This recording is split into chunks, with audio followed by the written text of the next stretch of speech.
Chapter 5. And they came over unto the other side of the sea, into the country of the Gadarenes.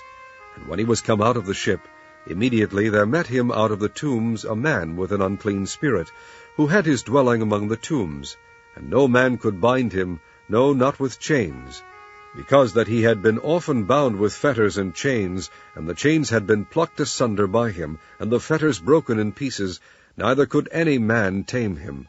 And always night and day he was in the mountains and in the tombs, crying and cutting himself with stones. But when he saw Jesus afar off, he ran and worshipped him, and cried with a loud voice, and said, What have I to do with thee, Jesus, thou Son of the Most High God? I adjure thee by God that thou torment me not. For he said unto him, Come out of the man, thou unclean spirit. And he asked him, What is thy name? And he answered, saying, My name is Legion, for we are many. And he besought him much that he would not send them away out of the country. Now there was there nigh unto the mountains a great herd of swine feeding. And all the devils besought him, saying, Send us into the swine, that we may enter into them. And forthwith Jesus gave them leave. And the unclean spirits went out and entered into the swine, and the herd ran violently down a steep place into the sea. They were about 2,000, and were choked in the sea.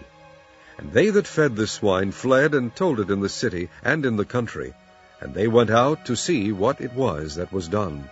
And they came to Jesus, and see him that was possessed with the devil, and had the legion, sitting, and clothed, and in his right mind. And they were afraid. And they that saw it told them how it befell to him that was possessed with the devil, and also concerning the swine. And they began to pray him to depart out of their coasts. And when he was come into the ship, he that had been possessed with the devil prayed him that he might be with him.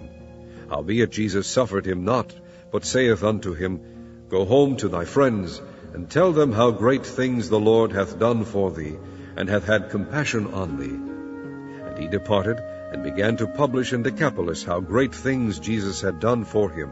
And all men did marvel. And when Jesus was passed over again by ship unto the other side, much people gathered unto him, and he was nigh unto the sea. And behold, there cometh one of the rulers of the synagogue, Jairus by name. And when he saw him, he fell at his feet, and besought him greatly, saying, My little daughter lieth at the point of death. I pray thee, come and lay thy hands on her, that she may be healed, and she shall live. And Jesus went with him, and much people followed him, and thronged him. And a certain woman, which had an issue of blood 12 years, and had suffered many things of many physicians, and had spent all that she had, and was nothing bettered, but rather grew worse, when she had heard of Jesus, came in the press behind, and touched his garment. For she said, If I may touch but his clothes, I shall be whole. And straightway the fountain of her blood was dried up, and she felt in her body that she was healed of that plague. And Jesus, immediately knowing in himself that virtue had gone out of him, turned him about in the press, and said, Who touched my clothes? And his disciples said unto him, Thou seest the multitude thronging thee, and sayest thou, Who touched me? And he looked around about to see her that had done this thing. But the woman, fearing and trembling, knowing what was done in her, came and fell down before him, and told him all the truth. And he said unto her, Daughter, thy faith hath made thee whole. Go in peace, and be whole of thy plague.